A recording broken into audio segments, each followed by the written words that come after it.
Did you know you can earn American Airlines corporate miles when you travel for work? Do you ever wonder what your carbon footprint from flying is? Are you looking to compare and save on car hires?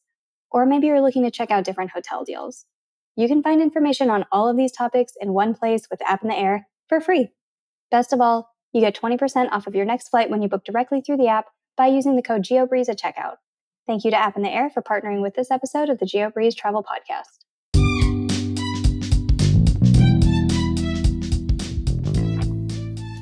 Welcome to the Geobreeze Travel Podcast, a show for anyone wanting to level up their travel hacking lifestyle. I'm your host, Julia Menez. I'm a travel hacker, coach, speaker, Filipino-American ENTJ who loves solid travel gear and using shortcuts on spreadsheets. On this show, I'm on a mission to bring you travel hackers from all walks of life to help you level up your travel hacking game. We dive into credit cards, miles, points, strategy, mindset, and the secrets behind how to travel the world for next to no cost. So let's get hacking. While we were working towards globalist status, Kevin and I were nomadic, and we had a big road trip from San Diego back to the East Coast, back to Pittsburgh. And we stayed in Hyatts like each step of the way. And so that definitely helped us get towards globalist status, which I ended up getting globalist status on our honeymoon. Unfortunately, not before. But that's okay because now we have it for every single trip since. And you and I were talking about like reaping the benefits even beyond your honeymoon. Like once you learn these skills and once you get started with this, you're going to continue to have benefits.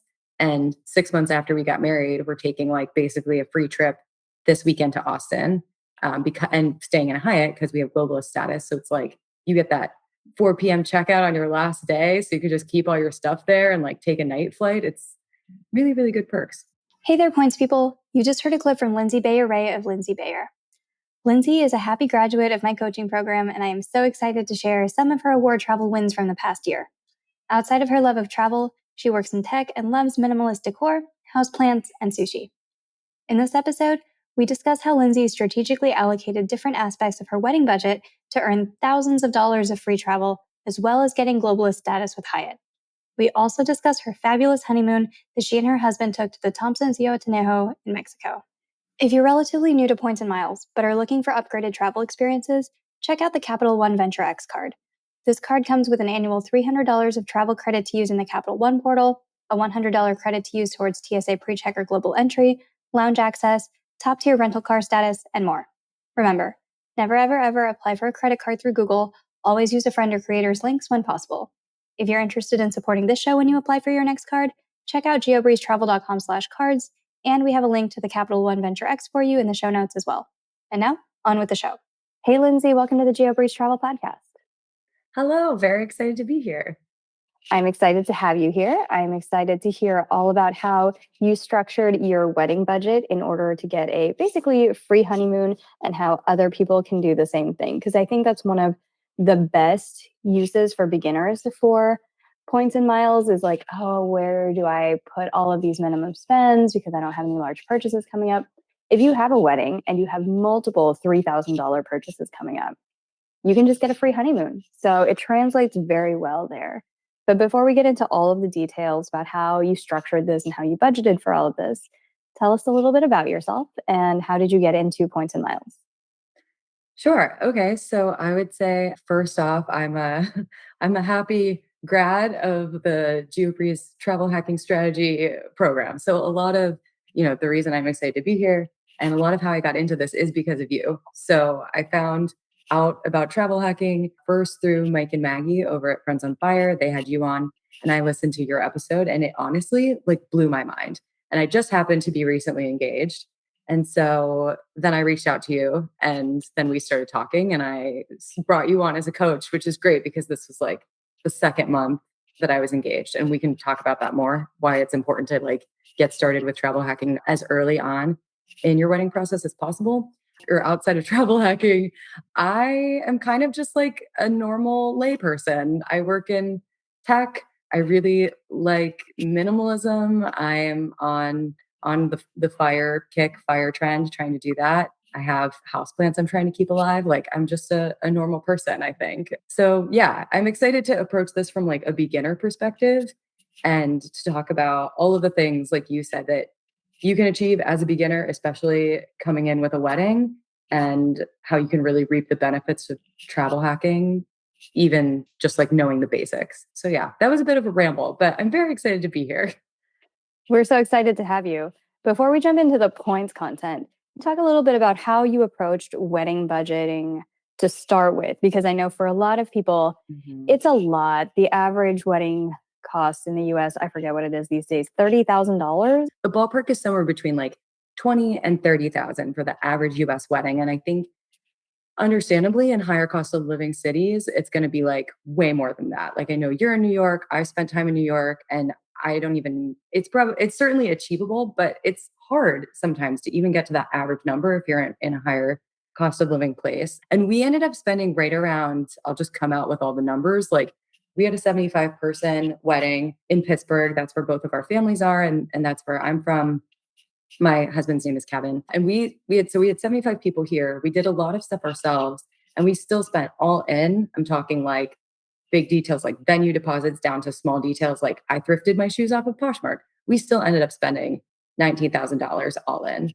And some people don't include like clothes and those small details in their final numbers, but we still ended up spending around $16,000 even if you're not counting like tips for your bartenders and, your shoes and socks and all of that stuff. So ultimately, again, with your help, like you get basically all of the credit here for helping us with our strategy. But I think the simplest way to think about it is like, in your first 3 months when you're planning, you're going to be spending, at least for us, we lock down a venue deposit, we lock down a photography deposit, and you're probably also going to lock down a catering deposit.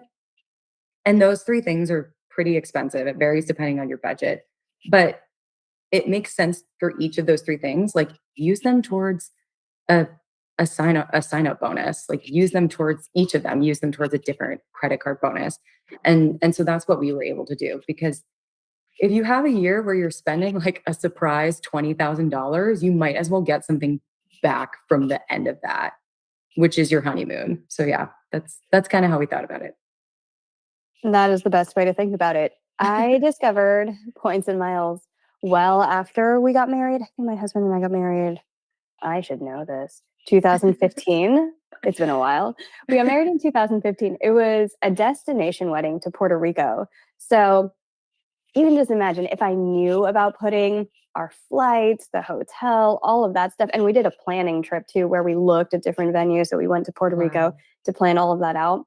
None of that was getting a lot of points and miles. I think we had one Southwest credit card at the time. So we were so excited that we got free flights from Denver to Puerto Rico.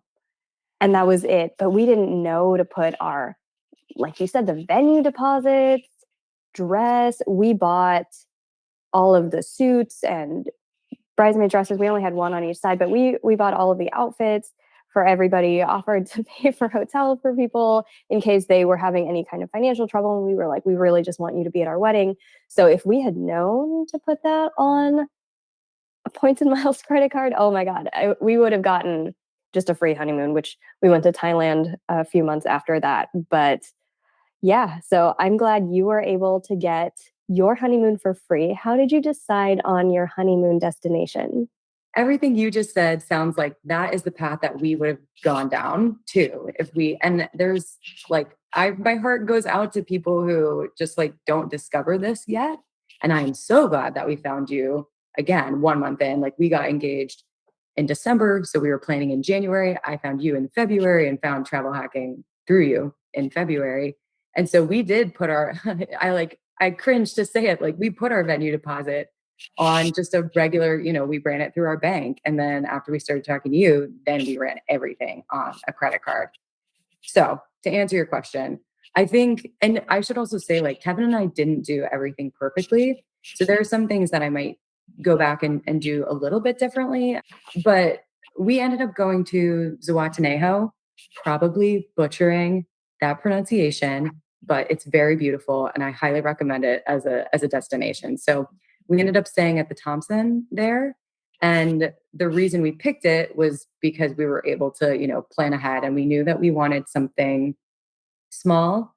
We knew we were going to be sitting around. I think like it's important to be realistic about your honeymoon goals. If you want to have an adventure, that's great for us. And usually that is how we travel. For us, we were like, we just want to go somewhere and sit down for 5 days and not do anything like at all. Because for us planning, we did a lot of things ourselves and it was really hard.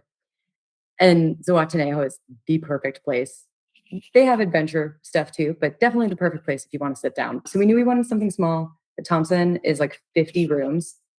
And we knew we wanted something remote that was going to be like pretty empty and that we wouldn't feel guilty just sitting down for 5 days. So that is how we came to that spot. And we knew that we wanted somewhere beautiful, like the nicest, it's your honeymoon. We wanted something that was going to be the nicest place we had ever been. And we succeeded in pulling that off. It was a absolutely perfect honeymoon for the trip that we were looking for. Romantic, great food, super nice people. And again, like really remote, basically empty. We loved it. For anybody who is not familiar, the Thompson Zihuatanejo is on the southern coast of Mexico. How do you fly into that? What is the airport situation for getting to this remote, beautiful destination? Yeah. So we flew from Pittsburgh to Atlanta, from Atlanta to Mexico City, and then Mexico City to the Zihuatanejo airport, which is, fair assumption probably on the part of people listening. Like it's a teeny little airport. And the flight total time was like maybe 10 hours. I could see how that would be a deterrent maybe for some people, but I think if you want something remote, it is very much worth it. And we had just gotten the Amex Platinum. So we had like, sexy lounge access throughout each of these layovers. And so it really was not it was not a bad flight, in my opinion, at all. Tell us about the lounge situation in Mexico City. I need to have a Mexico City episode one of these days, but that is a popular layover spot if you're going to be going anywhere in Mexico, especially some of these regions that aren't Cancun and aren't Los Cabos. Tell us a little bit about the Mexico City airport. The Mexico City airport is huge, at least from what I remember, because this is now 6 months ago and my memory is terrible. It was huge. But they have the Centurion Lounge there. And that lounge is, gorgeous. Like if you're in the middle of, if you've already had a layover and you're in the middle of a long day, like it's really nice. Obviously, they have all of the fixings of the Centurion Lounge. So it's beautiful. It's exclusive. They have free food, like free meals, servers, Wi-Fi, a bar, like everything you could possibly want. They have it there. Outside of that, the airport is really busy. So if you're going for a more like luxurious vibe and you can snag lounge access, that's great. Did you do this all on one continuous airline ticket, or did you have to piece together stuff since you were flying from a medium small airport in Pittsburgh to a small airport in Mexico? This was all one. I think this was all Delta. And you would know better than I would. I could be completely wrong. I'm pretty sure it was all Delta. And then they switched to like Aeromexico. Yeah. Partly through. Yeah, that makes it a lot easier. A lot of people are always like, oh, should I do positioning flights? I can save 10,000 points, 20,000 points here or there. And it really just depends on, at that point, what's more important to you. If you really are short on points, you really want to save your points and you want to be creative, you can save some money doing that by either driving to Philadelphia or doing something like that. Or you can spend the extra points and have less of a headache, which I know this is not common advice in the world of points and miles, where we're always talking about how to maximize every point and how to spend as little as possible. But sometimes it really is worth it to just spend the extra points, have a flight itinerary that you like. If the first leg you're running into issues from that Pittsburgh leg, your whole itinerary is not at risk because they can figure out something for the rest of your itinerary. If you're piecing together a Southwest flight to an Air France flight or something like that, there is not a lot that they can do to help if your first leg goes down. So just some advice for everybody, because I know we focus so much on how to maximize points, how to minimize spend, but there are other considerations like convenience, headaches. Are you and your partner still friends at the end of this honeymoon? Things like that. Yeah. Are you still married by the end of this? I agree. And I think too, again, like I've only been doing this for a year. I have a ton to learn. I also have broken down and I've done that kind of route optimization type thing before. And I think since we're specifically too talking about weddings, it's like thinking about the mindset that you're going to be in at the end, at least for me. By the time our wedding was done, we were very happy, but we were like pretty burnt out. And the last thing you want to do is like get on the plane for your honeymoon and it's assuming it's a higher stakes trip, it's something you're really excited for, or you probably put a lot of time and thought and planning into. And for your flights to like go wrong immediately, that's not going to be the best start. It's not something that you want to risk, I think, on this kind of trip. So, how did you book your flights on points? And what cards did you use? Do you remember what wedding spend you put on these cards to meet the minimum spend? Tell us as many details as you can. Ooh, yeah, good question. Okay. So, and I think we should talk about like with the honeymoon, there's the trip that we went on to Zihuatanejo, and there's the trip that would have been like a sexier redemption that I think is also worth talking about. We didn't end up doing it, but we can kind of talk about both routes and like why we decided what we decided. Ultimately, the trip that we took was like, we talk about getting a free honeymoon, but we actually, again, like I know this is maybe bad for points and miles, but we spent cash on this trip because as a beginner, I think it's worth knowing, and I remember you pointed this out to me, like sometimes it's not worth it to spend the points. Sometimes you get better value if you spend cash and hang on to your points. So for our flights to Zihuatanejo, we ended up just like doing, this isn't a great, again, not like a sexy redemption, but the cash cost would have been $1,244.56. Again, remote destination, pretty expensive flights. We went through the Chase Ultimate Rewards portal for this. So a pretty basic redemption. If you're a beginner, you just go through and you spend it through the Chase Ultimate Rewards. So I had points from a Chase Sapphire Reserve. Kevin had points from the sign-on bonus for the Chase Sapphire Preferred. So this was not something that I knew we could do, but we learned that you can transfer points, so Kevin transferred points for me and that to me, and then I bought the flights and it ended up being 82,960 points. So I think that's like, basically the equivalent of the cash price. So those are the cards that we used for that. And then the room at the Thompson Zihuatanejo, which is, category 6, like beautiful, beautiful resort, that we ended up spending cash because it was only $210 a night at this point in time. So this is November 2021. So it's like COVID times, November. So I feel like a wedding tip that I would give is if you are open to planning your wedding in like an off season, like a, November, December, winter, basically, then you will also reap the benefits in your honeymoon if you take your honeymoon immediately after. Or I guess another way to phrase that is like, if you take your honeymoon at a weird time, you might have better success, like either points wise or cash wise. So we ended up spending cash for the room. It ended up being for 5 days, $1,318.28. The other thing is we got the work from Hyatt promo. Obviously, we were not working, but they gave you the promo, which you aren't going to get that if you use points. They gave us free coffee and pastries every day. They gave us a $50 food credit every day, which is like kind of nuts, I think. And we also got a free drink every day. So to me, I think even though we ended up spending cash, which is like a no-no, I still felt good about this. And then we can also talk about the redemption that would have been if we just took a different trip, which is a lot more, I would say, like, I don't know why I keep using the word sexy. Maybe it's because we're talking about honeymoon, but it was a sexier redemption. So we could talk about that too. If you are listening to this episode thinking, I wish I could travel like this, but I don't know where to start, I offer free credit card consultations by email at geobreezetravel.com/consultations. Additionally, I host a masterclass and group coaching session each month through the Patreon. We've also added a new Patreon feature. Once you've been in the Patreon for 12 consecutive months, I will gift you a vacation voucher to the city of your choice. I've also added an option to sign up for an annual membership. With this option, you will get 2 free masterclasses each year, and you'll get your vacation package voucher upfront. You can find more information about the vacation vouchers, consultations, and more in the show notes. This week's Patreon shout out goes out to Crystal.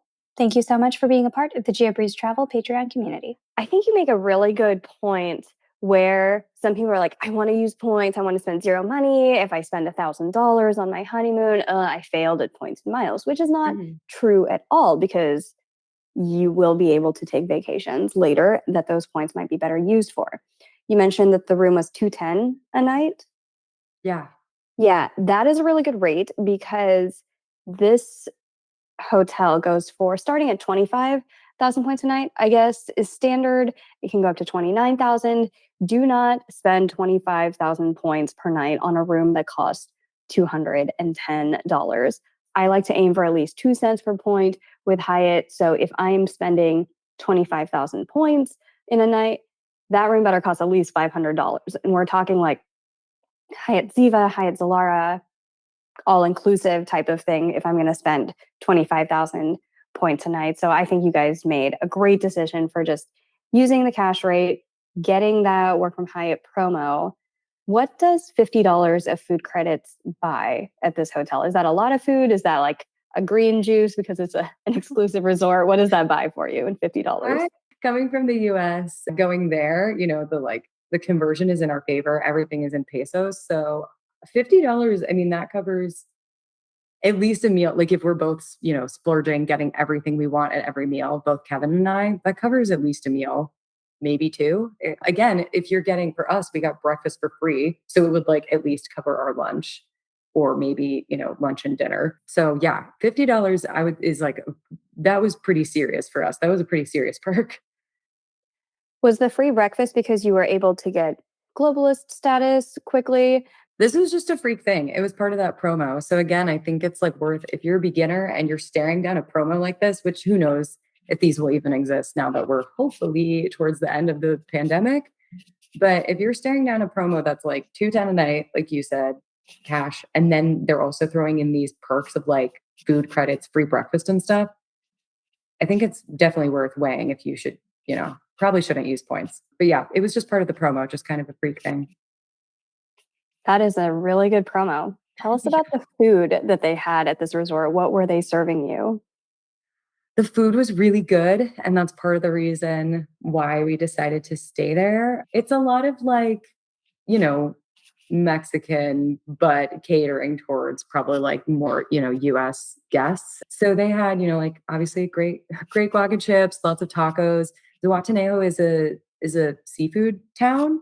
And so there's a lot of like, they have like some sushi on the menu. They have a lot of like fish tacos or like shrimp tacos, ceviche type stuff. So tell us about the sexier redemption that didn't come to be. But I feel like when we get into the world of points and miles, we all plan 10 times as many trips as we actually take, not just because, I mean, it does take work to find good redemptions and stuff, but sometimes it's just fun to see what's out there. So what was the other trip that you had thought about taking that you guys didn't end up taking for your honeymoon?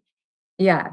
And I'm glad that you said that because that is what I ended up doing. Like I had a whole spreadsheet and I had like the finalists. So the finalists were like Zihuatanejo, St. Kitts, and I should also say everything was a Hyatt. We knew we were going to go Hyatt because we were working towards globalist status. And I think for beginners, I'm wondering if you would agree with this. Like Hyatt feels like a really easy entry point for people to like get their feet wet with points and miles. And they just kind of seem like the easiest level to come in at. Would you agree with that? Absolutely. I think I'm very much Team Hyatt. And I think it's very easy for beginners, but also really good for people who are more advanced to get outsized value with Hyatt because they're the only one of the four major brands who still has an award chart rather than being revenue based. I think it's also a lot more palatable for beginners because Hyatt nights start at 5,000 points for category one or 3,500 if you're getting an off peak rate, which they have many in Mexico. PS, for anybody who wants to do a mattress run where you're like, I just really want to get globalist in January and February, escape to somewhere warm, pay either 3,500 points a night, or it can go as low as $30 a night for some of these places if it's just a suburb out of Mexico City or something. Mexico has a lot of Hyatt Regencies, lots of different hotels that you can get pretty cheap for Mexico. But I digress. Yes, you are absolutely right. It's a fantastic program for beginners. For mattress running, because for Globalist, normally, unless they're doing some kind of promo, you need 60 nights with Hyatt to get that top tier status, which will then get you things like free breakfast everywhere, suite upgrades upon availability. You can do guest of honor bookings for people where you book for a friend through your account, and then they are treated like they have globalist status. You need 60 nights to do that. And if you have the World of Hyatt credit card, that knocks 5 off of the requirement. And so a lot of people are like, where do I go for 60 nights? How do I get 60 nights in a year? It is going to be cheaper for you if your lease ends in December to just go to Mexico for a month or two and pay to live at a Hyatt hotel for that month than it is to pay rent in most places in the US. So if anybody wants to experiment with digital nomad life, January, February in Mexico is a fantastic time to try that out. That is amazing. And that is actually like, we didn't do Mexico, but while we were working towards globalist status, Kevin and I were nomadic, and we had a big road trip from San Diego back to the East Coast, back to Pittsburgh.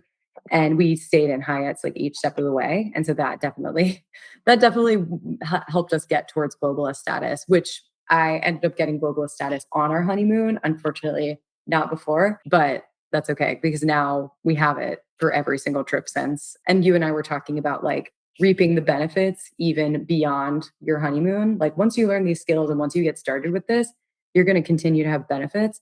And 6 months after we got married, we're taking like basically a free trip this weekend to Austin and staying in a Hyatt because we have globalist status. So it's like you get that 4 p.m. checkout on your last day. So you could just keep all your stuff there and like take a night flight. It's really, really good perks. Anyway, okay. So the trip that should have been or could have been, I had this whole spreadsheet of every single tropical like category 5, 6, 7 Hyatt that fit our requirements. That was like relatively small, not all inclusive, that sort of thing. And so it was down to like Zihuatanejo, where we ended up going. St. Kitts, the flights were a little too crazy for that, but that would have been a lovely trip too. And then the Andes Mayakoba. So what we could have done, what would have been really cool, was we could have flown Southwest. I had that card, so Kevin was on my companion pass. So that flight for him would have been free. And then we could have stayed in the Andes Mayakoba for 5 nights. It would have been, I think, total 200,000 points for a beach area suite. So like really nice room. And the actual cost of this trip would have been like $4,490 because I went back and looked at my spreadsheet for this. So yeah, really expensive trip. I think we would have paid exactly $503, and that would have just been like for one person's flights. So would have been a really nice redemption, I think. But ultimately not where we went. I think it's okay to like choose where you want to go, especially for your honeymoon. And actually the reason we didn't go was because we were nervous. Sometimes it's like seaweed season on that side of Mexico. We didn't want to risk it. That is also a good point because I feel like some people, and there's nothing wrong with this, where you just travel wherever you find a deal, you make a trip out of it, it's fun. If it's your honeymoon or you're just finding deals to places where you're like, I don't really want to go and like drag myself to, I don't know, let's say that you are only a warm weather person. You're like, I found these really good deals to Norway. I'm going to be miserable in Norway because it's cold, but it's a good deal. We should drag ourselves across the Atlantic to take advantage of this deal. No, you guys, you don't have to get a deal just because it pops up on your feed. If you subscribe to something like Scott's Cheap Flights or Thrifty Traveler, they send me probably 3 or 4 emails a day. I ignore 99% of them and I just take the deals that I actually am interested in doing. And there is, I'm going to say this slowly for everybody so I don't have to repeat it, no shame in using your points to take the flights and the trips you actually want to do versus just whatever is a good deal. A lot of people just ask me, what's the best use of my points all the time? If it's Amex, I don't know, maybe ANA Around the World where you do an 8-point flight. But if you're cramming that into a 2-week honeymoon and it's your first time doing a points and miles redemption, I don't know, maybe like your partner will be really upset with you at the end of the trip because they spent 2 weeks lugging your suitcases across airports and spent 40 hours on airplanes instead of enjoying just like a nice resort. So even though it's not as optimized or whatever, it can just, there are other things in life. There are other levers, as Ramit Sethi calls them, there are other money lenses than just how much did this cost? Did I optimize the ROI of my points? Yeah, I'm super glad that you said that because I was kind of curious about, you can feel kind of guilty if you're not doing like the most optimized redemption. And Kevin and I really did like kind of struggle with that. We were like, should we just go to Mayakoba? It's so much cheaper. It's a better redemption. But we were, it sounds really silly. We were freaked out about the seaweed. We had other friends who had experienced that, like inside of, what they call seaweed season. And we were just worried about it. And so that's like why we didn't do it. And Zihuatanejo was even smaller, and like it was just kind of calling our name. And so I'm glad to hear that like there isn't any shame in that. And I think especially, we're really talking about like the basics, the 101 stuff today. And if you are new at this, just take the trip you want and like do the best you can. I think if you understand that you're at least getting like the redemption that you should be getting, kind of doing the equation of like dividing, I'm worried now that I'm gonna mess up the equation, but like dividing the cash over points. If you know that you're getting at least like the 1-to-1 redemption, which you can look up on the points guy. I think for me, my standards at the beginner level, like that's good enough.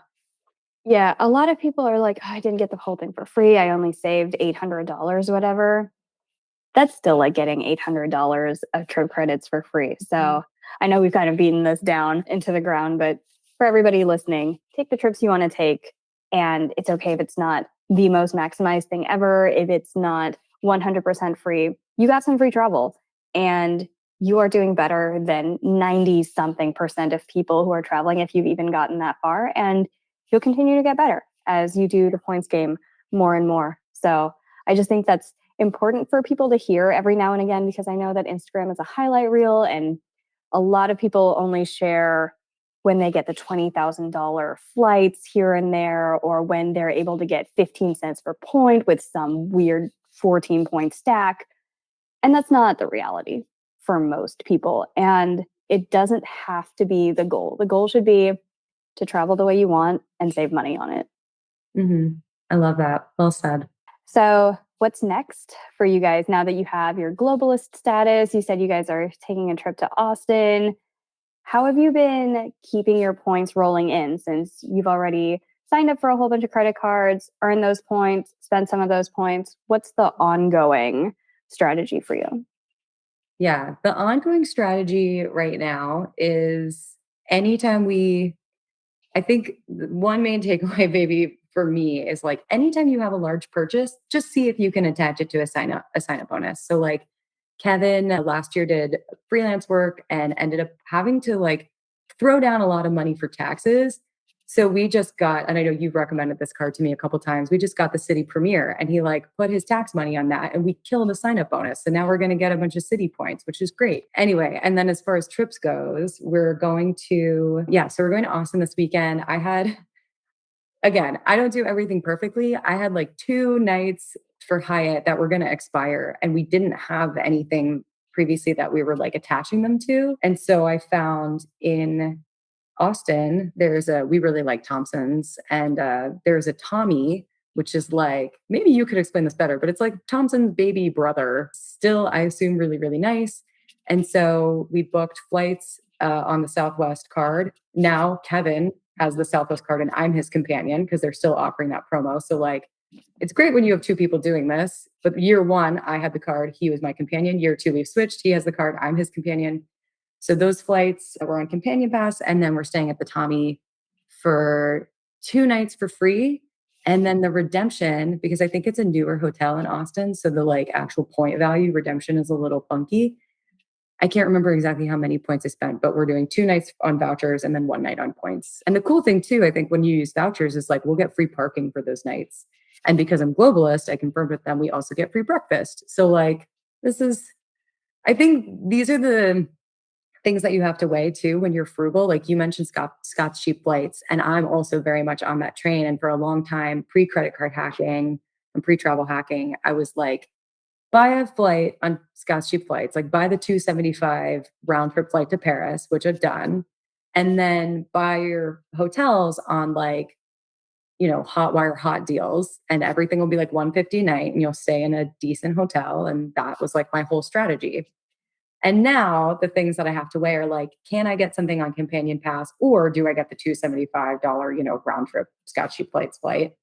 And then weighing like, when you stay on points and when you put the time in for the long game to get status, like you get free breakfast, you get free parking, like you get all of this stuff. And those things add up over time when you aren't doing a hacking strategy, when you're just doing the like hot wire hot deal. And so I think those are the things now that I'm like still weighing, but that covers the Austin trip. And then beyond this, I have to go to, I think I asked you about this. I have to go to a friend's wedding in July in Ireland, my best friend. And that is crazy times to travel. But I was able to get some nuts United. This is July 3rd, Pittsburgh to Dublin, United, 30,000 miles per person. So I'm estimating that means we paid $330 per person for that flight. It's going for the time that I booked it, $735 in cash. And so I was like, so that felt like a really good use of points. And then we're doing like a cheapo, it's Play Airlines from on the way back to Reykjavik. Like it was like cheapest for us to like fly to Ireland and then fly back through Iceland. And Iceland's been like a bucket list. We ended up saving like $660 on a $2,000 trip for these redemptions. So it's like Pittsburgh to Dublin, points, Dublin to Reykjavik, cash, and like one of those little European airlines, and then Reykjavik to Pittsburgh, cash. So yeah, again, just like using points for a casual couple $100 savings on the initial front end there. Was that 30,000 points round trip per person? Let me see. Yeah, I think so. Oh, no, one way per person because you're only flying there. Yeah, 300. Yeah, I estimated it at $330 per person. So 30,000 miles per person, because otherwise it would have been $735 in cash. But let me know. Feel free. Yeah, $735 in cash per person. Oh, yeah. That feels like a good deal to me. That is definitely a good deal. If you're getting more than 2 cents per point United, because you're taking approximately like $700 some divided by 30,000 points, that is a really good redemption for United. So good job. Yeah, I kind of felt like something was broken in the interface because like planning travel to Europe in July at the end of the pandemic, it feels competitive and expensive. And I was like, I'm just going to take advantage of whatever loophole I've discovered here. Yeah, nice work. Thank you. I'm excited to hear about more of your travels as they take place. But with everything you've learned so far in the world of points and miles, what is your best piece of travel hacking advice? I think my best piece of travel hacking advice genuinely is like, one, work with a coach, work with you specifically. That's number one. If you, for some reason, don't want to do that, my second piece of advice would be if you have a big purchase coming up, like a wedding, like a deposit for your venue, your caterer, whatever, attach it to a sign-up bonus, attach it to a credit card. And so that would probably be my second piece of advice if you're not going to work with you. Thank you so much. And speaking of great advice, can you give a shout out to someone else on the internet that you would recommend other people follow for points and miles tips, or even budgeting, personal finance, digital nomad, anything? Yeah. I know you had Mike and Maggie from Friends on Fire on, but I would definitely shout them out. They led me to you. Now I get to chat with you, and you are my travel hacking resource. And I know you are on the fire train too, but they're my fire, financial independence, my go-to resource. Perfect. And where can we find you on the internet in case anybody has any questions about your fantastic honeymoon redemption, if somebody wants to do this as well? I'm like a bit of a social media hermit. So people can find me on Instagram. It's Lindsay, LINDSAY _ Bayer, BAYER. Or if you want to like hit me up on a LinkedIn message, I'm Lindsay Bayer Ray, RAY is my married name. And you can send me an email and we can talk about redemptions. But yeah, that's where you'll find me. Sounds good. Well, thank you, Lindsay, so much for coming on to the show today. It was fantastic coming full circle and getting to hear about how you earned all of these points, how you spent them on a fantastic honeymoon. And it's just been such a pleasure working with you over the last year as well. Oh my gosh, you're the best. That means a lot. Thanks for having me. Thanks for making it possible. And yeah, happy to be here.